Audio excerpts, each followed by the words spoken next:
नमस्कार, स्वागत है आपका संवाद 365 में। आपके साथ मैं हूं दिग्विजय सिंह चौहान। आपका स्वागत करता हूं टॉप 5 में। इस वक्त तक की 5 बड़ी खबरें कौन कौन सी हैं, उन पर नजर डालने से पहले नजर डालते हैं उनकी सुर्खियों पर।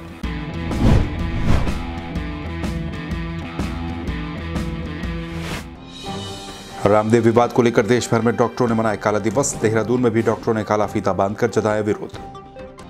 मुख्यमंत्री तीरथ सिंह रावत से मिले बीजेपी के प्रदेश अध्यक्ष मदन कौशिक। व्यापारियों के हित में दुकानों को खोलने का किया अनुरोध। इस बार 12 जून को होगी देहरादून आईएमए की पासिंग आउट परेड। देश को मिलेंगे 340 जाबाज अफसर। उत्तराखंड में लंबे समय के बाद एक दिन में कोरोना के 1000 से भी कम मामले। पिछले 24 घंटों में मात्र 36 लोगों की मौत। उत्तराखंड में बढ़ते जा रहे हैं ब्लैक फंगस के केस। 237 मामलों में से अब तक 20 लोगों की मौत, 13 लोग हुए हैं ठीक।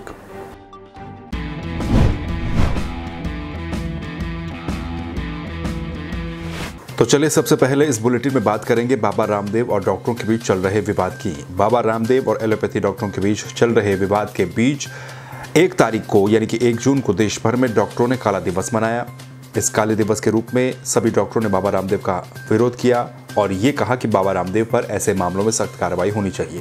दरअसल एलोपैथी पर एक के बाद एक कई तरह के आरोप बाबा रामदेव की तरफ से लगाए गए। कई तरह के विवादित बयान बाबा रामदेव ने दिए, जिसके बाद एलोपैथी डॉक्टर और बाबा रामदेव के बीच ये विवाद लगातार बढ़ता जा रहा है। तो देश भर में मंगलवार को सभी डॉक्टरों ने काला दिवस मनाया। इस दौरान दिल्ली में हो, चाहे वो दूसरे राज्यों में हो, चाहे वो उत्तराखंड में हो, देहरादून में हो, हर जगह पर डॉक्टरों ने काली पट्टी बांधकर और काले बैच लगाकर विरोध प्रदर्शन अपना किया। इस दौरान डॉक्टरों ने पीपी किट पहनकर और पोस्टर लगाकर भी उस पर बाबा रामदेव के खिलाफ अपना विरोध जताया है। देहरादून में भी इसी तरह की स्थिति देखने को मिली। बाकी राज्यों की तरह, बाकी शहरों की तरह देहरादून में भी डॉक्टरों ने काली पट्टी बांधकर अपना विरोध जताया है, बाबा रामदेव के खिलाफ विरोध प्रदर्शन किया है। देहरादून में डॉक्टरों के द्वारा ये मांग भी की गई कि बाबा रामदेव पर आपदा एक्ट के तहत मामला दर्ज किया जाए। ये मांग कई जगहों पर डॉक्टरों के द्वारा की गई है कि बाबा रामदेव गुमराह लोगों को कर रहे हैं, लोगों को भटकाने की कोशिश कर रहे हैं, एलोपैथी के खिलाफ अनाप शनाप बोल रहे हैं, इसलिए बाबा रामदेव पर सख्त से सख्त कार्रवाई होनी चाहिए। डॉक्टरों का यह भी कहना है कि टीकाकरण अभियान को लेकर भी बाबा रामदेव लोगों को गुमराह कर रहे हैं, लोगों को टीके के खिलाफ भड़का रहे हैं। इस तरह की कार्रवाई बाबा रामदेव पर होनी चाहिए, यानी कि बाबा रामदेव पर कोई मुकदमा दर्ज होना चाहिए। तो ये विवाद लगातार बढ़ता जा रहा है और इसी विवाद के बीच 1 तारीख को सभी डॉक्टरों ने अपनी एकजुटता को दिखाते हुए बाबा रामदेव के खिलाफ विरोध प्रदर्शन किया, काला दिवस मनाया, काली पट्टियां बांधी और मांग ये की कि जगह जगह पर बाबा रामदेव के खिलाफ मुकदमे दर्ज किए जाएं। डॉक्टरों ने इस दौरान ये भी कहा है कि कोरोना का जो ट्रीटमेंट है वो आईसीएमआर के द्वारा, भारत सरकार के द्वारा तय किया गया है और बाबा रामदेव उसी ट्रीटमेंट पर सवाल उठा रहे हैं, उसी ट्रीटमेंट को लेकर अनाप शनाप बोल रहे हैं, गुमराह करने का काम कर रहे हैं, भटकाने का काम कर रहे हैं। बाबा रामदेव ने कोरोना के चलते जिन डॉक्टरों की मौत हुई है, लोगों की सेवा करते करते जिन डॉक्टरों ने अपनी जान गंवाई है, उनकी मौत का उपहास उड़ा रहे हैं, उनकी मौत का मजाक बाबा रामदेव बना रहे हैं। तो इस तरह का कृत्य बर्दाश्त नहीं किया जाएगा, डॉक्टरों ने ये कहा है और ये कहा है कि बाबा रामदेव के खिलाफ मामला दर्ज किया जाए। चलिए बात कर लेते हैं उत्तराखंड सरकार की। उत्तराखंड सरकार ने कोरोना कर्फ्यू को 8 जून तक आगे बढ़ा दिया है। हालांकि इसमें एक छोटी सी आंशिक छूट दी गई, जिसमें यह कहा गया कि 1 तारीख और 5 तारीख को यानी कि 2 दिन अपरचून की दुकानें खुल पाएंगी। लेकिन इसी बीच व्यापारियों की ये मांग लगातार थी कि 1 तारीख से कम बाकी दुकानों को भी खोलने की अनुमति दी जाए, क्योंकि एक लंबे समय से जो व्यापारी हैं उनका व्यापार प्रभावित हुआ है, उनकी रोजी रोटी का संकट उनके सामने खड़ा हो गया है। अब ऐसे में व्यापारियों को ये उम्मीद थी कि 1 तारीख से जो कर्फ्यू होगा उसमें सरकार दुकानों को खोलने की ढील दे सकती है, लेकिन ऐसा नहीं हुआ, जिसके बाद व्यापारियों में नाराजगी भी है। इसी नाराजगी को लेकर बीजेपी के प्रदेश अध्यक्ष मदन कौशिक मुख्यमंत्री तीरथ सिंह रावत से मिले। मुख्यमंत्री तीरथ सिंह रावत से मिलकर के उन्होंने ये अनुरोध किया व्यापारियों के कहने पर कि अब क्योंकि प्रदेश में कोरोना के केस लगातार कम होते जा रहे हैं, तो इन केस को देखते हुए, इन केसों में आई कमी को देखते हुए कोरोना प्रोटोकॉल के तहत ही सही व्यापारियों को उनकी दुकानों को खोलने की अनुमति दी जाए।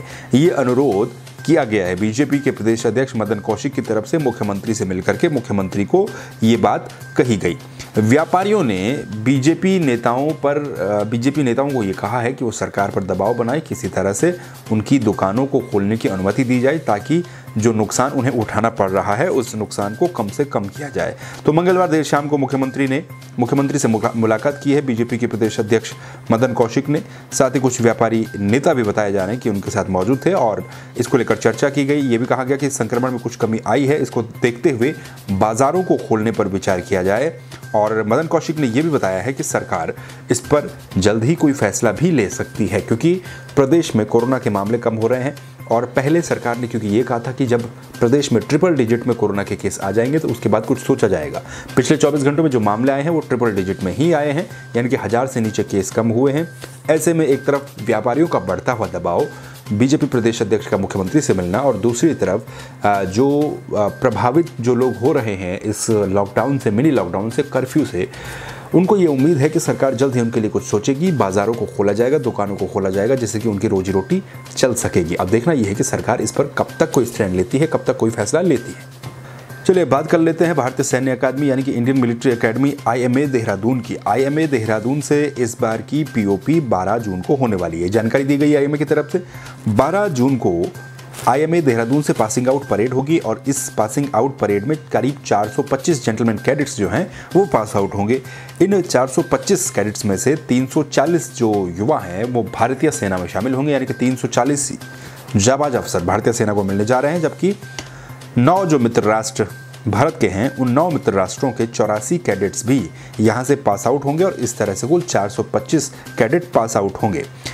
इसकी तैयारियां काफ़ी तेज़ी के साथ चल रही हैं। जो जानकारी दी गई है उसके मुताबिक करीब 11 जून से ही जो कार्यक्रम है वो शुरू हो जाएंगे, जिसके तहत ट्रैफिक का प्लान बनाया जाएगा और बाकी जो चीज़ें होती हैं हर साल उस तरह का प्लान बनाया जाएगा। ये भी कहा गया कि इस बार परेड का निरीक्षण JOCN कमान मुख्यालय पश्चिमी कमान के लेफ्टिनेंट जनरल RP सिंह करेंगे। और ये भी बताया कि POP में जो जेंटलमैन कैडेट्स हैं उनके जो माता पिता और परिवार के सदस्य हैं वो इस बार शामिल नहीं हो पाएंगे, क्योंकि कोरोना वायरस के चलते इस फैसले को लिया गया है। यानी कि कोविड-19 के चलते जो जेंटलमैन कैडेट्स हैं जो IMA देहरादून से पासिंग आउट हो रहे हैं उनके परिजन इस परेड में शामिल नहीं हो पाएंगे। ये कहा गया कि लाइव प्रसारण के जरिए विभिन्न चैनलों के माध्यम से इसका प्रसारण किया जाएगा, तो वो चैनलों के जरिए इस पासिंग आउट परेड को देख सकते हैं, लेकिन वो इस बार भी कोरोना के चलते शामिल नहीं हो पाएंगे। तो यानी कि कोरोना के साये के बीच 12 जून को IMA से पासिंग आउट परेड होगी, जिसमें 340 जाबाज जो है वो भारतीय सेना को मिलेंगे और कुल मिलाकर के 425 जेंटलमैन कैडेट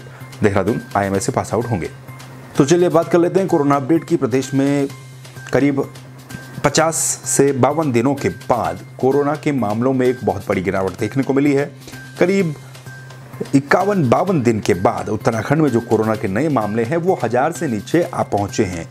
जो प्रदेश में कोरोना के मामले पिछले 24 घंटे में सामने आए हैं, 981 कोरोना के संक्रमित पिछले 24 घंटे में सामने आए हैं। ये संख्या ट्रिपल डिजिट है, यानी कि 3 डिजिट में ये संख्या पहुंच चुकी है, जो पहले 4 डिजिट में थी। यानी कि 1000 से नीचे ये केस कोरोना के पिछले 24 घंटे में सामने आए हैं, जो कि एक बहुत बड़ी राहत की बात प्रदेश के लिए है। इसके अलावा मरने वालों की संख्या भी पिछले 24 घंटों में कम हुई है। 36 मरीजों की मौत पिछले 24 घंटे में हुई है, जो कि पहले काफ़ी ज़्यादा हुआ करती थी। तो यहाँ पर भी एक गिरावट देखने को मिली है और 3 गुना ज़्यादा लोग जितने केस आए हैं उससे 3 गुना ज़्यादा लोग ठीक भी हुए हैं। तो पिछले 24 घंटों में पॉजिटिव मामले आए हैं 981, मरने वालों की संख्या 36, ठीक होने वालों की संख्या 2062, यानी कि 2062 लोग ठीक भी हुए हैं। प्रदेश में एक्टिव केस की संख्या 30,000 से कम 27,216 प्रदेश में इस वक्त एक्टिव केस हैं। सैंपल पॉजिटिविटी रेट 6.85% हुआ है। परसेंटेज रिकवरी जो है वो 88.05 हुई है। इस तरह से प्रदेश में कुल 6,497 लोगों की मौत अभी तक हुई है कोरोना के चलते। और कोरोना के जो कुल मामले जो प्रदेश में दर्ज किए गए वो 3,30,475 मामले दर्ज किए गए हैं। देहरादून से भी एक बड़ी गिरावट 279 केस देहरादून में सामने आए हैं कोरोना के पिछले 24 घंटे के अंदर, जो कि एक राहत की बात है। अब देखना ये है कि ट्रिपल डिजिट में मामले आ चुके हैं। अब आने वाले दिनों में ये आंकड़े किस तरह से रहते हैं, क्या ट्रिपल डिजिट में ही रहते हैं या फिर बढ़ते हैं, घटते हैं, और इन मामलों को लेकर सरकार क्या कुछ छूट अब आने वाले दिनों में दे सकती है, इस पर भी नज़र बनी रहेगी।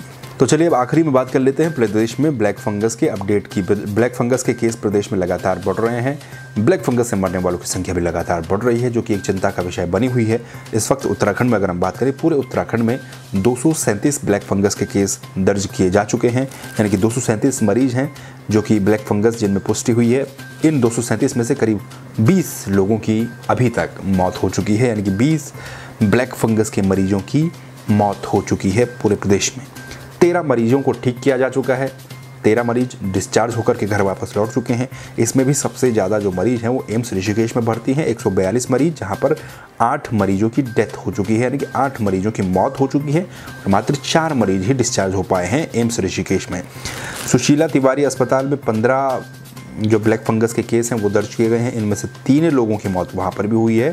सुशीला तिवारी अस्पताल में ठीक कोई भी नहीं हुआ है। एक, जैसा कि कल भी हमने आपको बताया था, उत्तरकाशी से भी एक रिपोर्ट किया गया है ब्लैक फंगस का केस। तो इस तरह से 237 ब्लैक फंगस के केस अभी तक उत्तराखंड में रिपोर्ट किए जा चुके हैं। इनमें से 20 की मौत हो चुकी है और 13 लोग अभी तक ठीक हुए हैं। आने वाले दिनों में ये डाटा किस तरह से रहता है, किस तरह से आंकड़ा रहता है, इस पर भी नजरें बनी रहेंगी। उम्मीद हम यही कर सकते हैं कि ये मामले कम हों। ये थी अभी तक की टॉप 5 खबरें। इन खबरों को लेकर आप क्या सोचते हैं, अपनी राय आप कमेंट कर सकते हैं। इसी तरह की खबरों के लिए आप संवाद 365 देखते रहिए, सब्सक्राइब कर दीजिए, बेल आइकन भी दबाइए और फेसबुक पर देख रहे हैं तो लाइक कीजिए, शेयर भी कीजिए, दूसरों को भी ये खबरें दिखाइए। फिर मिलेंगे नई खबरों के साथ, नई वीडियो के साथ। तब तक के लिए अपना ध्यान रखिए और सुरक्षित रहिए। नमस्कार।